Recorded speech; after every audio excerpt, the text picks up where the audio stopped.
Magandang umaga, Pilipinas.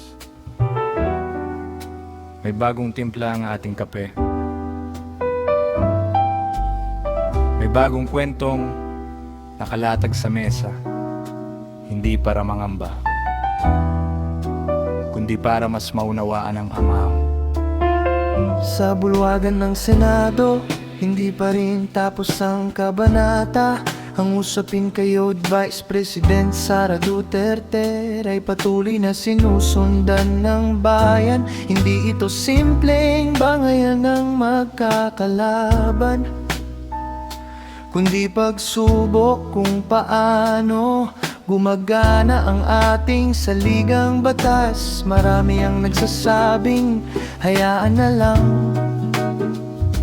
pero kapag ang pananagutan ay pinagpapaliban, unti-unting humihina ang tiwala ng mamamayan sa mga institusyong dapat nagbabantay sa kapangyarihan. Samantala, tuloy ang trabaho ng administrasyon habang hinaharap ang diplomasya, ekonomiya at serbisyo publiko.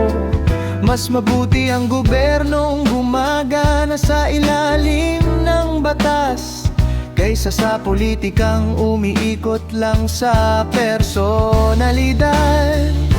Sabay ng balita, kasabay ng umaga, may himig ng pag-asa sa bawat tasa. Hindi lahat ng balita'y magaan sa puso, pero bawat katotohanan ay hakbang patungo sa bukas. Humigop ka muna bago magpasya, makinig sa buong kwento, hindi lang sa sigawan.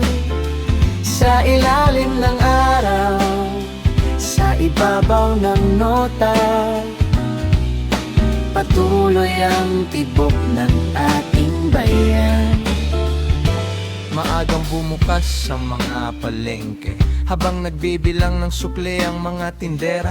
Kapag tumaas ang kita ngunit kasabay ang presyo, hindi pa rin ramdam ang ginhawa ng ordinaryong tao. Ang tunay na paglago ay hindi lang nasa ulat, hindi lang nasa stock market o mga numero. Mas mahalaga kung may laman ang lunchbox ng estudyante at kung hindi na kinakapos ang pamilyang Pilipino. Kapag ang pauunlad ay sabay-sabay na naramdaman, doon nagiging makabuluhan ang bawat porsyento. Habang abala ang industriya sa bagong palabas at konsyerto, mas napag-uusapan ngayon ng mga kwentong nagbibigay inspirasyon.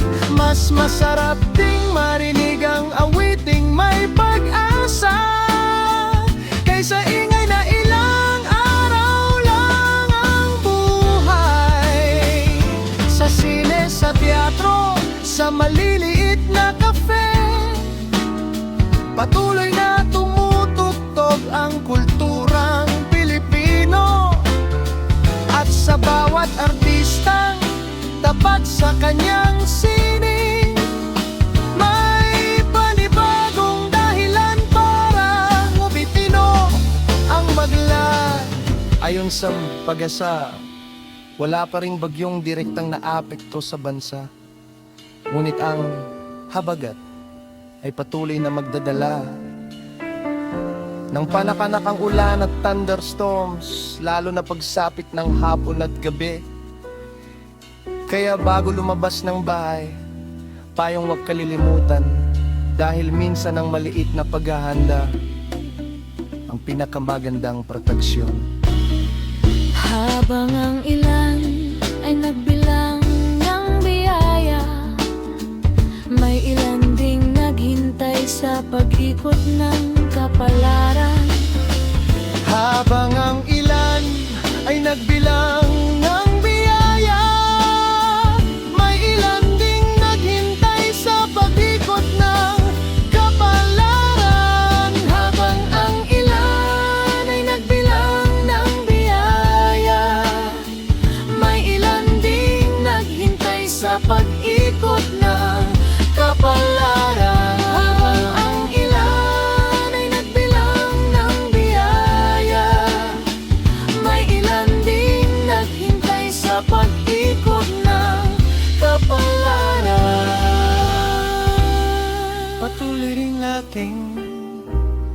habang payang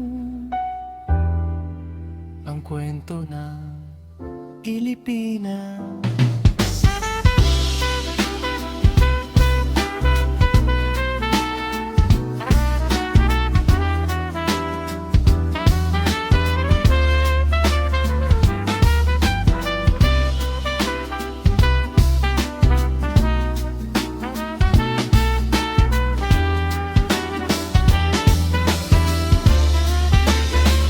Habang ang ilan ay nagbilang ng biyaya, may ilan ding naghintay sa pag-ikot ng kapalaran. Habang ang ilan ay nagbilang ng biyaya, may ilan ding naghintay sa pag-ikot ng kapalaran.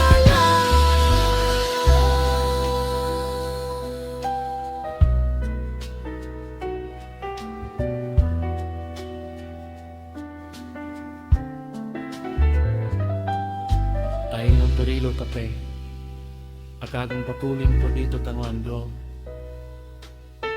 At una rin nating pagantayan ang kwento ng Pilipinas.